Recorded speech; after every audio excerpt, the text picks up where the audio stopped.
call is now Esta es being Global recorded. Telling. Usted tiene una llamada prepagada de JoJo.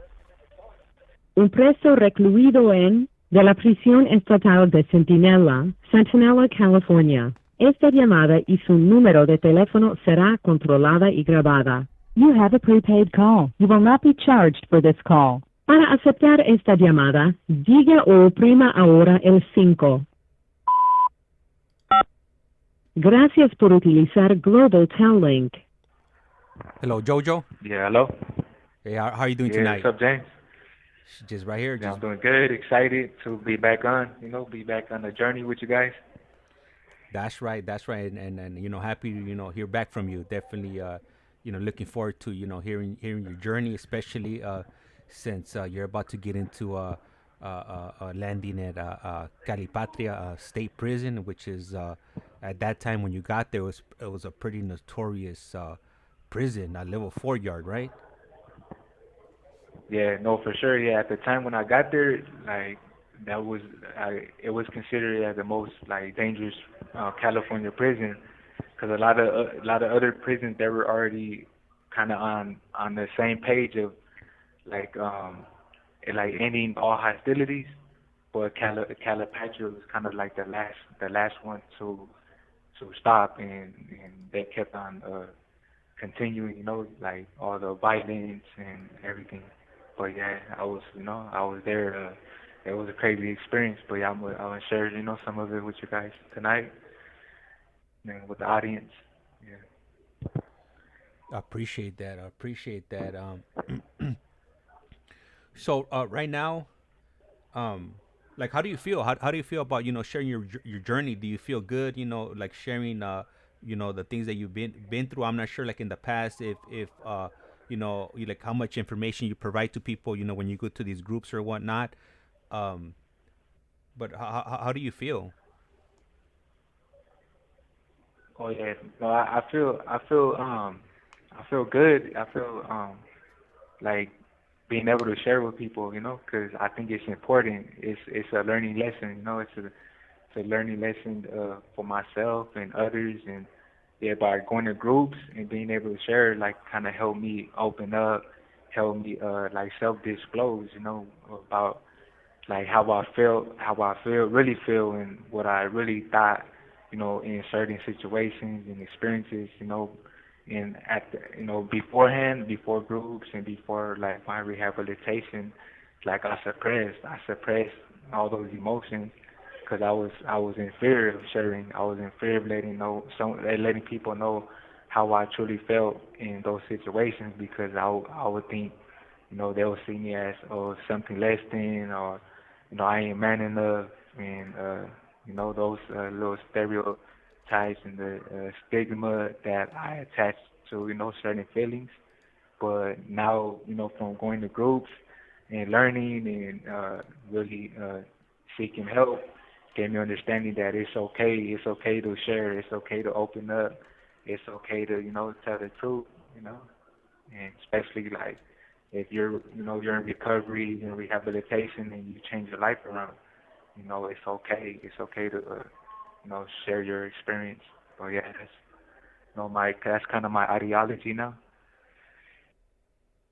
Yeah, that's a huge change. Huge change from you know Yeah. from what we're used to. Or Esta llamada y su número de teléfono será controlada y grabada.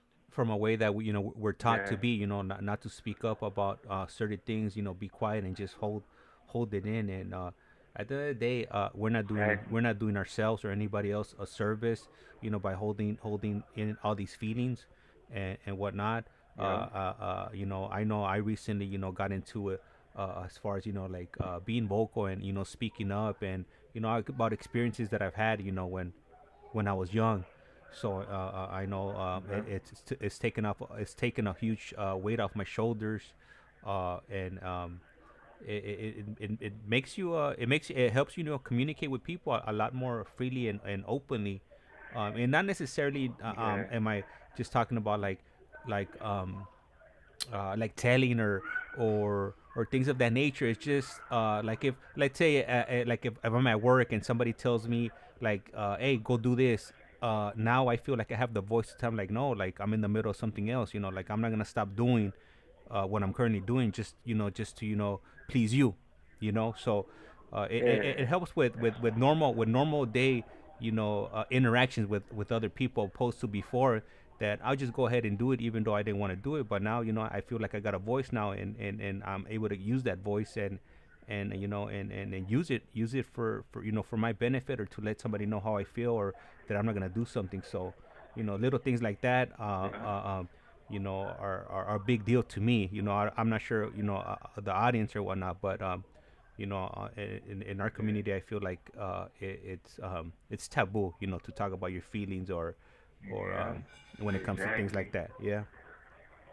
Yeah, and that's like kind of like our culture. Like it was, certain parts of like the gang culture and where we grew up at. We formed those beliefs that it's not okay to share, or a voice, to have a voice to say how you feel. Like if you feel scared, you feel sad, you feel all these other emotions, but we're trained and conditioned to mostly just express anger, resentment, all those like emotions, and those emotions which the way we expressed them was kind of detrimental. Was the wrong way. The anger is still a good emotion, but it's just the way we expressed it, through violence and all that was the right way, the wrong way to do it. But yeah, once I changed my belief around you know um, being able to express myself, and because you know I couldn't do it because of the gang or certain things. I just shattered those beliefs, and like now I'm my own man. I'm my own man, and I have my own beliefs, and I'm able to share my own story, and that's how I feel. Man, that's great to hear. And I know last time you we spoke, you had mentioned that you had got to Calipatria. Would you mind Yeah. sharing what your first day was like when you got there? I'm pretty sure, like, a reception, before you got there, there had to be whispers, or people letting you know which prisons you didn't want to go to. So you get your little box handed to you, and I'm not sure how in advance they let you know where you're gonna be going, but at some point you have to realize where you're going, and what's going on there. What was that experience Uh, like?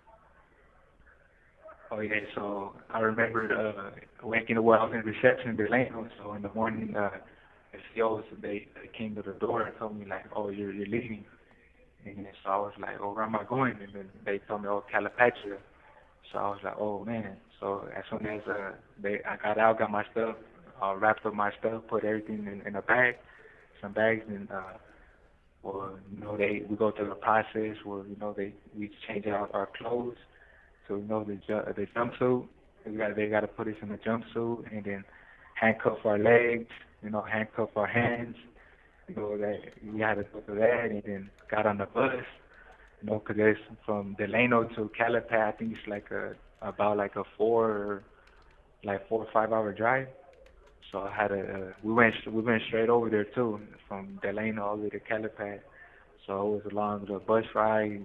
We were all squished in the seats, and it was very uncomfortable. But at the same time, I was just thinking like, man, I'm about to go to. Like people are telling me like, yeah, Calipat is rocky over there, it's off the chain. I heard that there was like a few riots over there already, so in my mind I'm like, man, I'm about to endure some crazy stuff, because I know prison is crazier than the county. So, well, that's what I heard. So as soon as in my mind I'm over here like I'm 19 years old, so just thinking 19 years old, first time to prison to a level 4 yard, I'm thinking the worst. I'm like, man, like at the same time I was kind of scared, I was like, yeah, hopefully I survive this, and I'm about to spend a lot of years over here in this place, and I hope I make it through. I hope I could survive it, and yeah, as soon as I got there. We went to the gate. I seen the prison. We went to the gate and went through a R&R and then gave us our property. And then basically they tell you, oh, what yard you're gonna go to. So I went. They told me I was going to C yard. So I was in general population. So I went to me and a couple people went to C yard, and as soon as I got to the gate was to go inside C yard, and I seen the yard. Man, I was like kind of stunned because man, that the yard, that the prison, it looked like a straight slum right there. It looked real like like like a desert. Like it was just deserted. It was like there was no grass.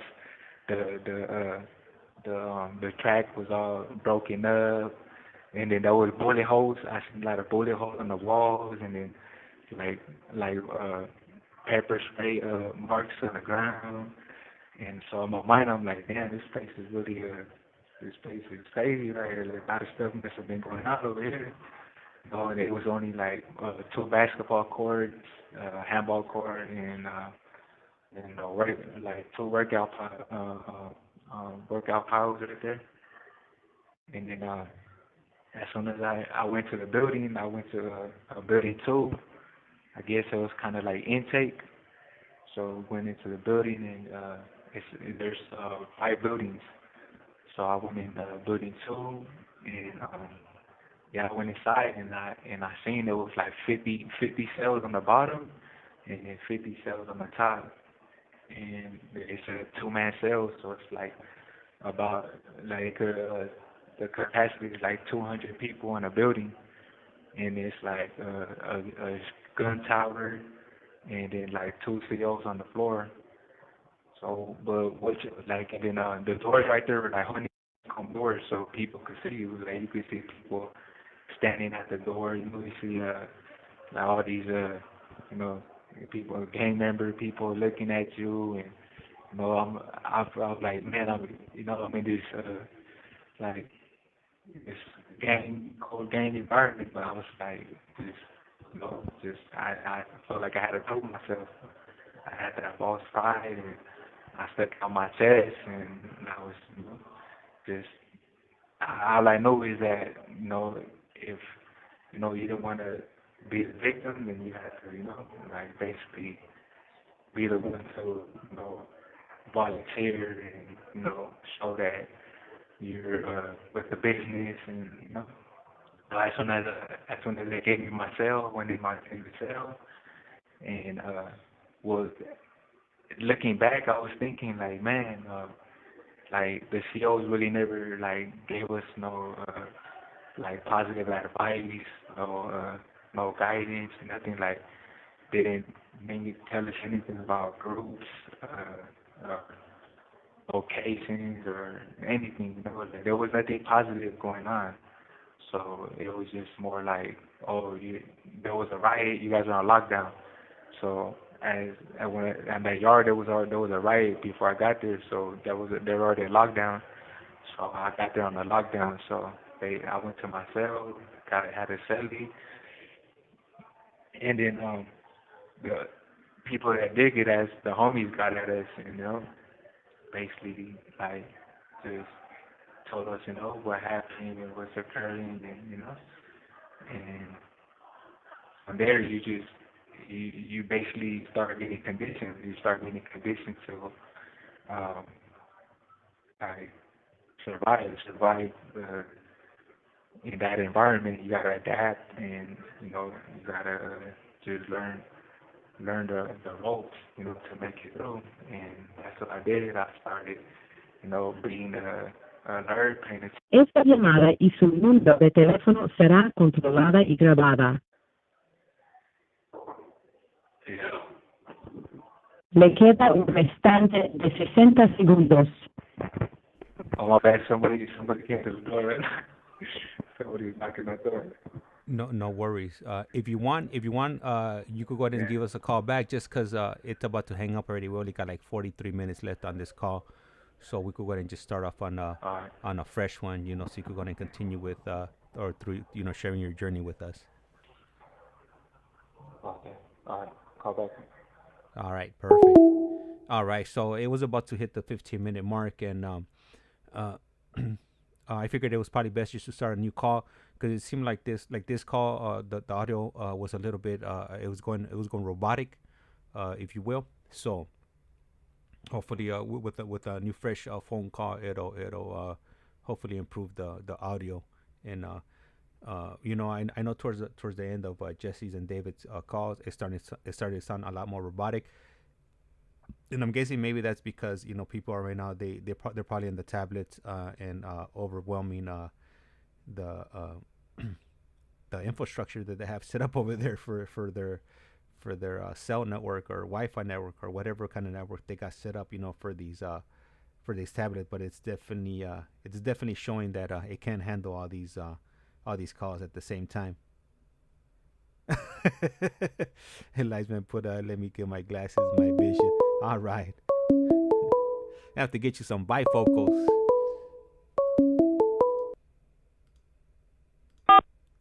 This call is now Este being es recorded. Global Telling. Usted tiene una llamada prepagada de Jojo. un preso recluido de la prisión estatal de Centinela, California. Esta llamada y su número de teléfono será controlada y grabada. You have a prepaid call. You will not be charged for this call. Para aceptar esta llamada, diga o oprima ahora el 5. Gracias por utilizar Global Telling. Hello. Yeah, James. All right, Yeah. cool. We're on. All right. So yeah, back to where I was at. Like yeah. So I'm over here. I mean, I'm still on CR, right? And all that is going on, the lockdowns, and basically, I started learning. I started you know soaking up what I had to do, and at the same time, I was I was vulnerable based on always since I was a kid, always had that unhealthy need of acceptance, and that always stayed with me like throughout, before I changed my life around. That was one of the like my causative factors of me like getting in trouble and getting into all the things that I got into. So you know I immediately like I felt like I needed to be accepted, be accepted by the gang leaders there. I felt like I needed to prove myself, and I felt like in order to like be valued and be acknowledged, and all those attributes, even my self-esteem, I felt like I needed to participate. And I remember I even as soon as I got there, one of my my ex homies from the same gang I was from, he had the yard right there. So I immediately, you know, my my insecurities, flared up, and I felt like I needed to tell him that I would volunteer to hurt somebody else, because I was feeling worthless, So I felt like I needed to do that in order to have value, and you know build my self-esteem, and gain status, the reputation there on the yard. I was willing to sacrifice my life just to prove that to the gang, to the my peers there, even though it's a risk that you could get shot. You could get shot by a Mini 14. If you do that, like there's 5 towers with Mini 14s. So you try to hurt someone, with a weapon, like they could shoot you. They have the right to shoot you. So that's how irrational and impulsive, careless, and immature, and how vulnerable I was at the time, that I was willing to risk all that just to prove myself in the gang, in the prison in the prison world for the gang, and yeah. And good thing, like I had, like, even though like I'm not part of the gang no more, none of that at the time, you know those ex-homies, they they kind of kept me away from that situation with putting myself fully in in that way. So like I appreciate that that they seen something better in me to put me through that situation. So I'm glad I didn't experience that, but I made the choice to uh to offer and extend my hand in that. And I remember one time, I even eventually I started carrying a shank around, a knife around, just to, because it was hostile, it was Calipat, it was so much crazy stuff going on, so I felt like I needed, to protect myself, and so that was just on Sea Yard, that was my little experience on Sea Yard. I was there for a few months because I was orientation, and then after Sea Yard, I went to A Yard, and so I went to A Yard, and there right there too, they were on lockdown too because there was just a riot there too. I had there was a riot, so I experienced another lockdown right there, and I was in the cell for a few months. Lockdowns is there ain't no joke. Especially if you don't got food, you don't got your hygiene. You're gonna have to ask people. You're gonna have to ask people, their neighbors or wherever you could borrow, soap, toothpaste, some food, whatever. But it's really like some survival mode. So yeah. So when I was on A Yard, we're on lockdown for a few months, and then I remember I got into a self fight right there with my cellie because I was just tripping off nothing really. Just I was nitpicking, and I provoked it, and I ended up getting in a fight right there. But we didn't get caught. But yeah, I got in a fight, and then yeah, and you hear me?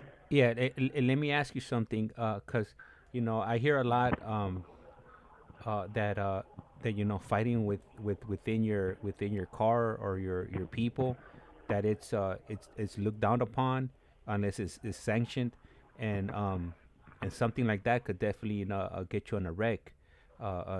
Before you got into the fight, were you aware of you possibly setting yourself up for failure, or you didn't care, or what was going through your mind at this time when when you got into it with your celly?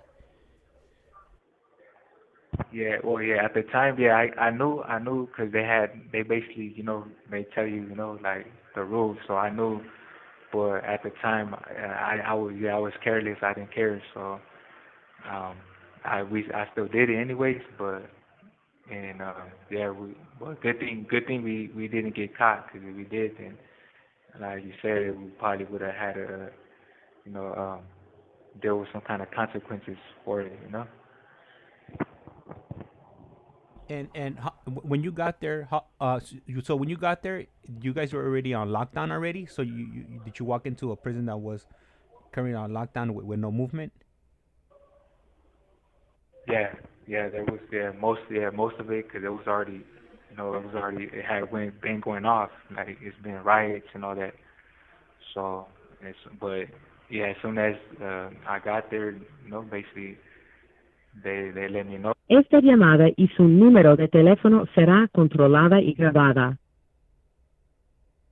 Yeah, I was aware, what was going on, and then yeah, later on there was, a couple more. We had a few more riots.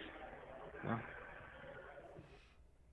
And you walking into this type of situation, what were your thoughts on it? Is that what you were expecting, going into prison? Did you expect to be on a lockdown program, or you were just kind of like indifferent because this was your first time there? Yeah, I kind of had somewhat idea about it, but not fully, because I didn't. it was my first time. I didn't really I haven't had experienced it before, so yeah, it was kind of new to me, and yeah. So when you finally got off lockdown, how did it take? How much time did it take for something to to jump off or erupt or for you to realize that something was gonna happen? Oh yeah, as soon as we got off, like yeah, it's like about a week later it went up again, and then we were locked down for like another 2 months, and then every time we got off, basically like something happened, you know. So every time an incident happened, we'll get slammed down for like either a month, 2 months, a few weeks, you know. But that was the time when they could lock us down for as long as they want. They just say it's a security threat to the institution. And, but now they can't do that. They can't lock us down for that long no more. And let me ask you, so obviously you're in prison, you're in a level 4 yard, and I'm pretty sure you've seen some stuff um, that probably at the time maybe you Esta didn't. llamada y su número de teléfono será controlada y grabada. At the time, maybe like the first time you saw like somebody get stabbed or worse, it probably shocked you. But at any point did that come become normal to you? Seeing things like that, where it was just like another day, where it was more of an inconvenience to your daily routine than somebody possibly losing their life or getting hurt. Yeah, no, for sure. Yeah, it did. Yeah. So my first time, I remember. My first time I seen someone get stabbed, and like I ain't gonna lie, I was shocked. Like man, wow, like that really that he's getting stabbed up. And honestly, I kind of felt bad. I kind of felt bad for people when they got stabbed. But I just kept my thoughts to myself. I really didn't. I really didn't. I didn't like seeing people get hurt. Even if they just got like beat up without getting stabbed. I just like I was like, man, like that's a messed up situation, and but I know I had to hide all those feelings, and I had to show that okay, like I'm heartless, and at the same time, like while you suppressing those feelings, you actually become callous, you become callous, and you become like heartless in a sense for your survival, and you do like I did normalize that it became normal to me, like it became nothing. It's just like okay, the guy's getting stabbed, like okay, he must have did something, and he must have did something he wasn't supposed to, justifying it. And I remember, yeah, one time I was just walking from, coming back from the law library, and I'm seeing guys getting stabbed up, and then the tower shoots the Mini 14, and the shell from the Mini 14 like falls by me. I'm like, wow, damn, that was kind of crazy. But yeah, and it was loud, But yeah, it becomes normal after a while. It's just another day in prison, like someone getting stabbed or beat up, and you know, and at first it's sad, and it's like man, like, cause you think like it could be like someone that you care about, whatever, and it's not cool. No one should have to go through those situations. It's not cool. And let me ask you, mentally, what kind of effect do you think seeing those witnessing those type of actions or violent acts? How do you think they affected you mentally? Looking at it back now, years later. Yeah, looking back, yeah, I think kind of it's traumatizing for sure. It's traumatizing. You still kind of always like you watch your back. You have to be it's just natural now. Like you're just more cautious and like careful. Because you never know. Like people are getting attacked. Here and there. Like you could be that victim. So yeah, I say it kind of traumatized me. Man, yeah, definitely, definitely, you're living in, or you were living in a stressful, situation, and I'm sure, Yeah. down the line, it does have some effect on your health, whether it's, mental health, or heart health, or some, it's, stuff, gets worn out, being in these type of situations. Um, Yeah, no, for sure. Yeah, no, that's true though. Like being, like stress, stress is not healthy. Like the cortisol hormones always, running through your body. Like that's supposed to be for, like specific, like life or death. Le queda un restante de 60 segundos. Like that's for our fight or flight. When we're in real life situations. But yeah, the environment that was created kind of kept us in that stressful situation daily. I'm pretty sure some people couldn't sleep. Sometimes I couldn't sleep. Because just thinking about all this crazy stuff that happened, and that's why people do drugs. That's why people did drugs, and they had to numb the pain, numb themselves from this, from the stressful situation and all that. Everybody had some type of coping mechanism to deal with it, because it was a hostile environment. It was unhealthy. But I'm gonna want me to call you back or not? yeah, yeah, yeah. It's about to cut off. All right, okay. I'll call back. So yeah, I could imagine, being a, that's like driving your car at 120 miles an hour every time you drive, you go out of your driveway. It's not gonna be beneficial for your car to, for you to be driving it like that all the time. Imagine, your body being, treated like that. Definitely, can have good effects on your body, treating it like that, or being in those type of situations. Unfortunately, when you're in prison, you don't have a control. You don't have a control. What yard you're gonna end up on, or what kind of situations are gonna be going on around you. So definitely, definitely stressful situations. I'm glad I never went there. Prison is a scary place. It sounds scary, and you hear all these stories, and and man, I definitely dodged a bullet on that. National Geographics and MSNBC was enough for me. Even though the pictures that they painted weren't accurate, and they had a narrative to push out. Definitely appreciate what they put in front of the screen.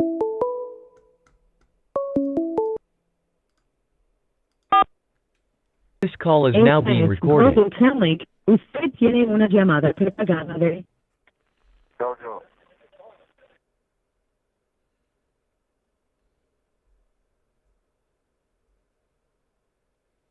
un preso recluido en de la prisión estatal de Centinela, California. Esta llamada y su número de teléfono será controlada y grabada. You have a prepaid call. You will not be charged for this call. Para aceptar esta llamada, diga o oprima ahora el 5.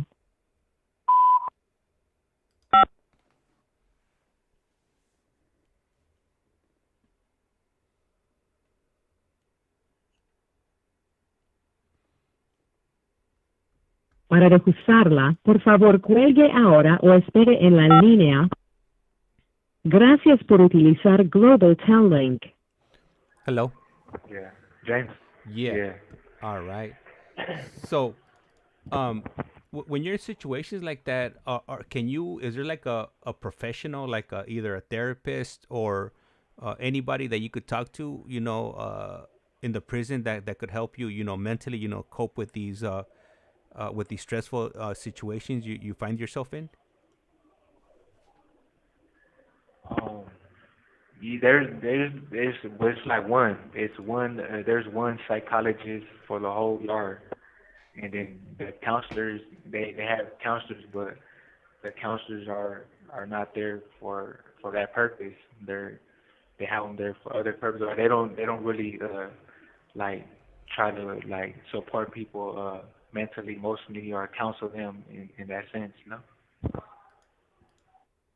So at the time, like I think, well, from what I noticed in my experience, that it was rare that anybody, seek that type of help because it was like taboo, it was stigmatized upon the gang criminal culture. You if you go do that, you're basically unworthy. You're less than, so you can't seek help like that. The only help you can seek is you gotta self-medicate yourself by drinking or doing drugs or or expressing your anger on somebody else.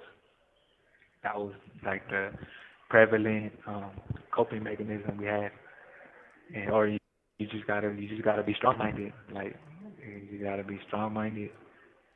But me, I kind of I did a bit of both. I stayed strong-minded. At the same time, I did drugs.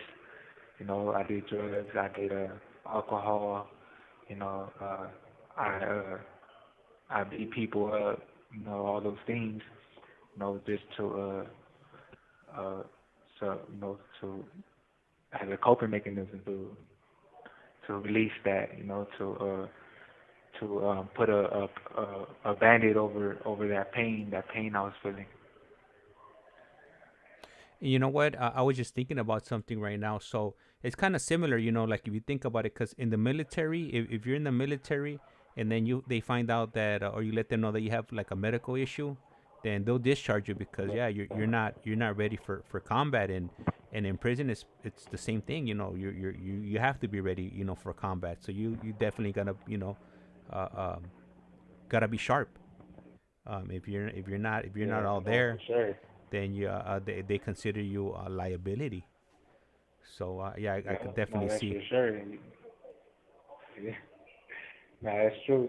Yeah, you gotta, I guess, you gotta be a soldier at the time, and you gotta show that you're not weak. And if you are, like you say, you're a liability, and you basically, you're not. They don't want you there. Yeah. You're not fit. You don't meet the You don't meet the criteria. So yeah, that's kind of like the belief system surrounding that. But also too, like I like to kind of highlight is when like in the like stress when there's stress when you're in a stressful environment and stress is running through your body, like it's hard to learn. It's hard to learn. It's hard to you know um it's hard to change. So that environment that we created for ourselves, along with like CDCR never really trying to change the atmosphere, kept us in that thinking, emotion feedback loop where we constantly just we're in that anger, stressful environment, hostility, in real close quarters. So we basically just we're just hurting each other, through it, not really thinking outside the box, not thinking about, hey, we should make this a peaceful environment, better, less stress, and so we could better ourselves and get up out of prison. But the whole mindset and the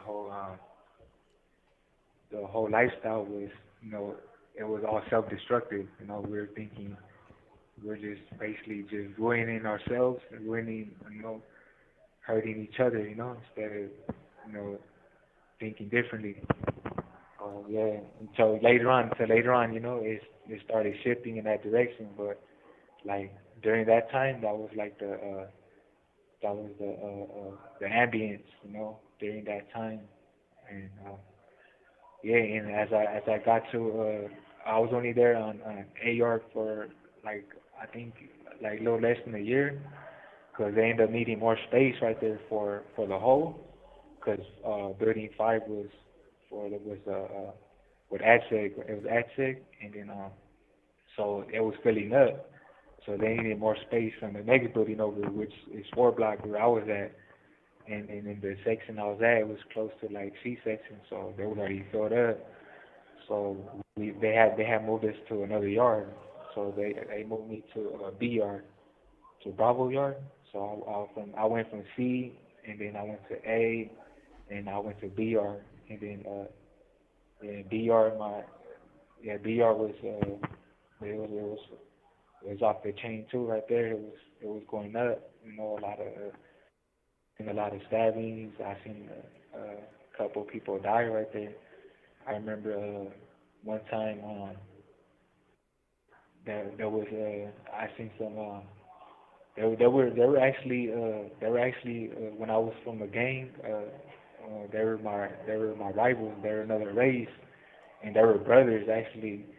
And I just remember one of them was bleeding from his neck, and he was blood was just squirting out his neck, and man, he just fell out, Man, I was kind of like crazy right there. That was one of the craziest things I saw right there. But yeah, there was also too, and like I remember I was coming from work one time, and I worked in the kitchen. I worked in the kitchen right there for like I think like 3 years, almost 4 years, and I had just made it. I had just made it right inside my cell, and the tower had closed. A riot had kicked off on the yard, and as soon as they kicked off on the yard, I just like the tower ran to the back window, and he was shooting the Mini 14. I just heard gunshots and blah blah blah.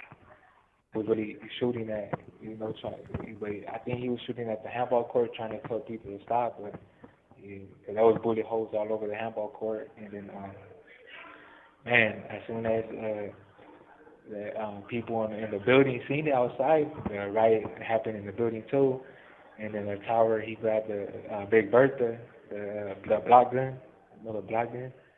So he started shooting a block gun at people in the building. So I was a little crazy thing right there, crazy experience. Seeing people get hit with the little blocks. That was being hurt right there. That was painful. So yeah, that's Let me ask you. So, how common, or how often did you see people remove themselves, from that stressful situation, and request to be moved over to, another part of the prison, or Esta to, llamada y su número de teléfono será controlada y grabada. or just they just wanted to be removed, from being on that yard? How common was that?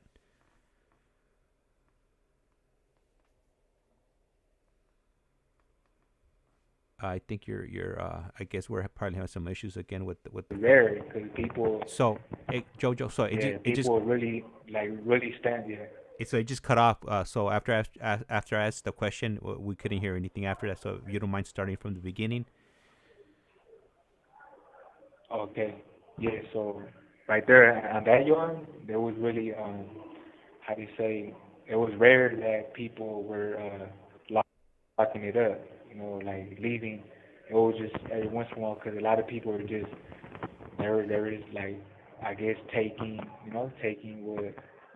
what they had coming, and still trying to continue, They just, sometimes our beliefs are so warped that no matter how many times you hit the wall or you get hurt, you still, try to just do the same thing. But that was what people are willing to do for, for their pride, their ego, their status, their gang reputation.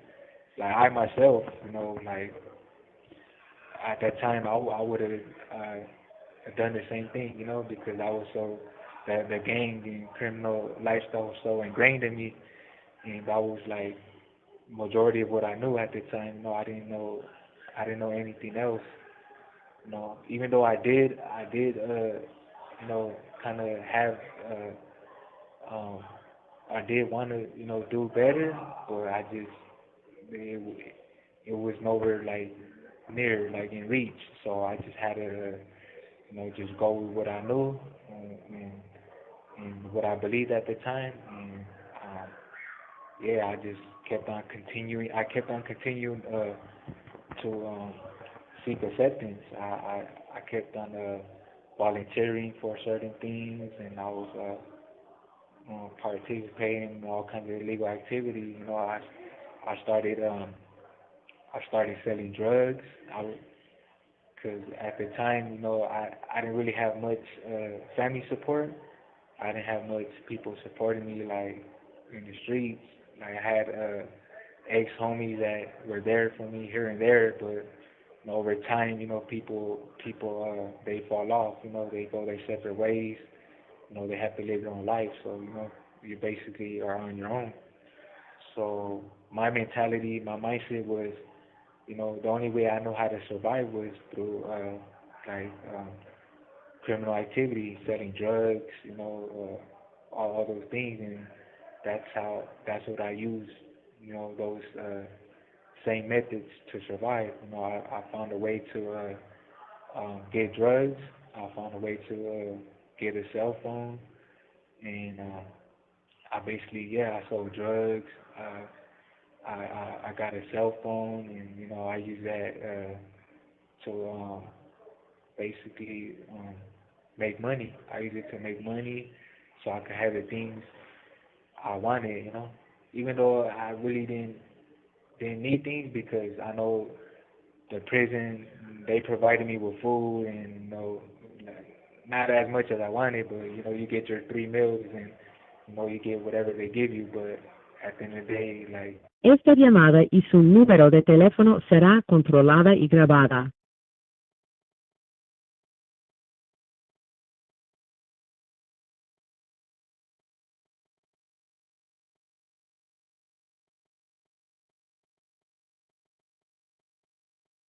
have the willpower to accept that, and just have that integrity to walk the real path. So I just continue my gang criminal behavior, and when I was on BR, I think that's when I actually was at my worst, in that aspect. I actually I got deeply involved into the gang criminal culture, and I was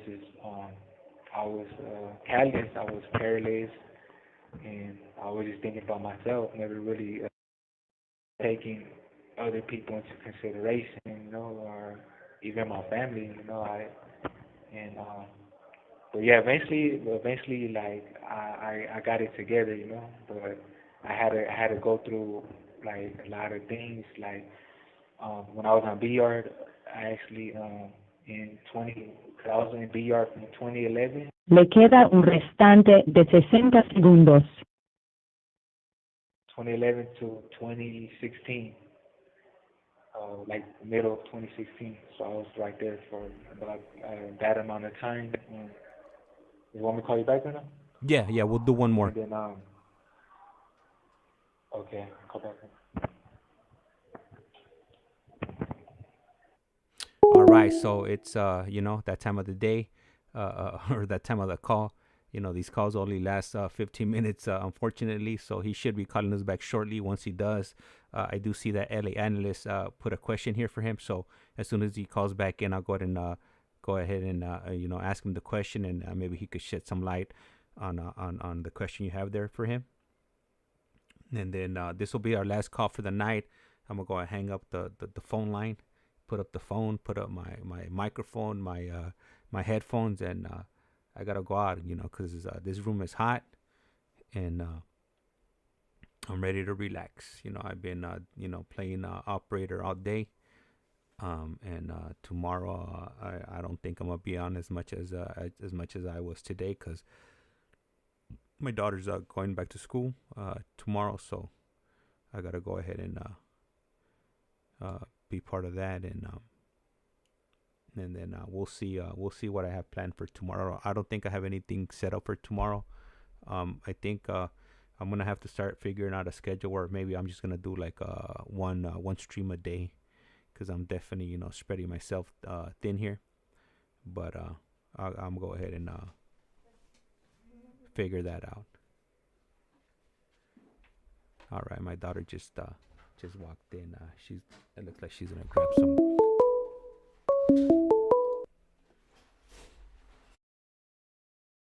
Esta es Global Telling. This call is now Usted being tiene una recorded. llamada prepagada de Jojo.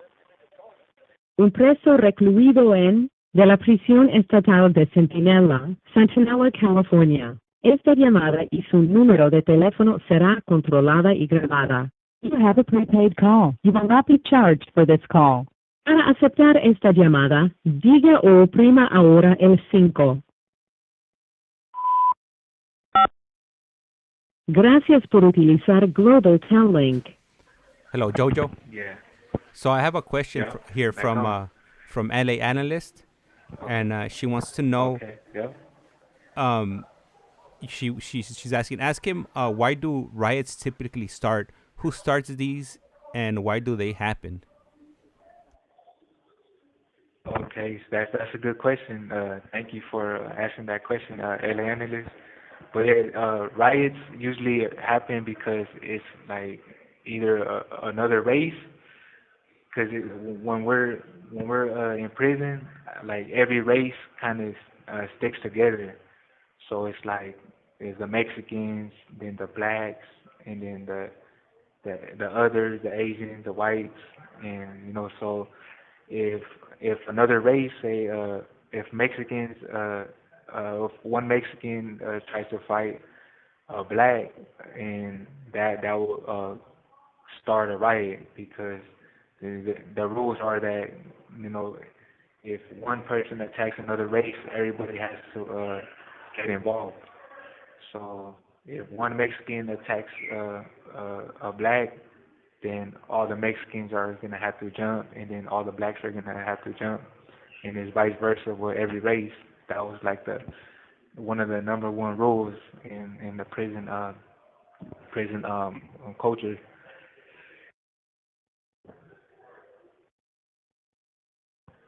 But yeah, sometimes or a riot like they'll send in people like say from another race that would have a mental disorder or something that really does or someone that really don't know what's going on, like they could be ticked off and attack another race and that could start a riot. Or it could be a riot could start just for like like other reasons where somebody is not respecting the other race. So it's like the it could happen that way too. And thank you for answering that question. And right now, you mentioned that Yeah. sometimes people with mental issues or that were unstable ended up, coming onto these yards. Uh, Yeah. do you feel like these people were put there, to destabilize the peace within the yard, Exactly. or Yeah. yeah? No, for sure. Yeah, no, that's good that you brought that up because I remember like during the time period that did happen. Like that really did. Like because there was a time period where it was like it was called end of all hostilities. Everybody was trying to peace treat. Like it was like no more drama with each other. Just everybody's trying to do good. But then at the CDCR or wherever they started, planning, people that they know weren't fit, because they have mental disorders. They shouldn't even be in prison, but they allowed them to, go to the yard and then people don't know what's going on, so they could easily cause, a big problem within, that environment. And I really see that happen. There was there was actually a riot. I remember BR because of that. They had somebody with a mental problem there, and that guy took off on a Mexican on a homie, and then they kicked it off, and then they found out later that guy was not all there. So yeah, that does occur though. Man, that's awful, man. I mean, being put into a situation like that, where the administration should have Yeah, known better yeah, than to put somebody like that on that yard. But yeah, I'm sure it wasn't by accident that that person ended up there. Um, Yeah, nah, they know what they're doing. You know, it's a lot of that corruption. You know, that corrupt type of corruption been going on for a long time. You know? So, but we people are getting smarter now. You know, we're getting smarter here, and you know, it's a lot of people aren't falling for their same little traps and tricks no more. You know, so yeah. yeah. Hey, well, thank you for answering that question. And then I know previously before our call got disconnected, or the 15 minutes were up. You were speaking about your journey. So if you want to go ahead and take over that, then we could go ahead and continue. Okay, yeah. Oh yeah. So where I was at, yeah. So basically, like my my behavior got worse. You know, at the time I became very like hopeless. You know, I was just like basically on survivor mode because I didn't think I'd had a chance to getting out. You know, based on my sentence and based on like my environment. I'm like, man, like I didn't think I was gonna make it out. So my thinking was, okay, if there's no hope, there's no way out, then the only thing I could do is survive and try to maintain my reputation, maintain my image, my a little image, the image I created, in prison, and just sustain that, maintain it by, keep on continuing gaining criminal activity by selling drugs, making money, trying to be the man, trying to be the man to prove to others that that I'm. Esta llamada y su número de teléfono será controlada y grabada. Yeah, and especially I had to survive. I had to survive, so that was the best way to survive, by making money and getting the things I wanted. And then especially I went through a crisis in 2012. Like my mom passed away. I remember we were on a lockdown. We were on a lockdown, and I was in building 4, B yard, and I remember the I remember I had got a phone call. I had got a phone call. Well, at the time I had a cell phone at the time, so that's when I was doing illegal activity. And yeah, I know now. I know I never should have had that, But at the time, I had access to a cell phone, and I had got a message from one of my family members telling me that my mom died. My mom passed away, and I was in so disbelief, like I couldn't believe it. I'm like, no, like not my mom, because my mom was like, she was my main supporter at the time, and even though like she didn't have much, she was willing to like sacrifice, and like send me like a little $100 here or $50, or give me a package so I could have something, she never let me down. So that was like the main person I had, And so I found out like she passed away, and like man, I started like I just broke down, I was hurt, like and now at the same time I couldn't believe it. I was like, no, not my mom, like my mom didn't die, like no, but she really did, and I came, like I I I came to my senses after, my aunt explained to me like what happened and all that, and then my I was settled with one of my ex homies, and like he gave me a hug, try to like support me, because that's the only support we had, like we didn't have, like you said, it was like we didn't have the counselors come in and, oh, are you okay, or or any therapists or anybody trying to like make sure that we're good, psychologically, emotionally, and all that. And so all we had was that we just had the homies, the homies at the time supporting you, and yeah, and the other ways through drugs, to numb your pain. And so yeah, I lost my mom, and that really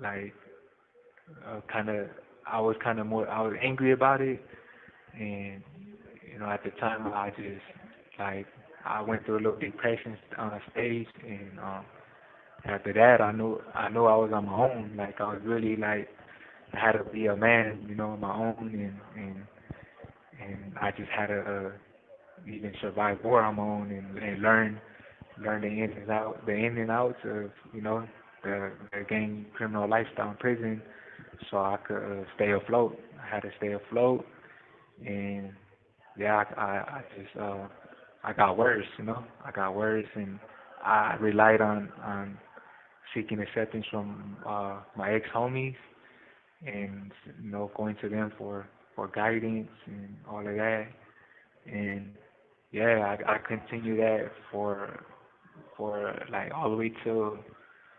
2016. 2016, like 26.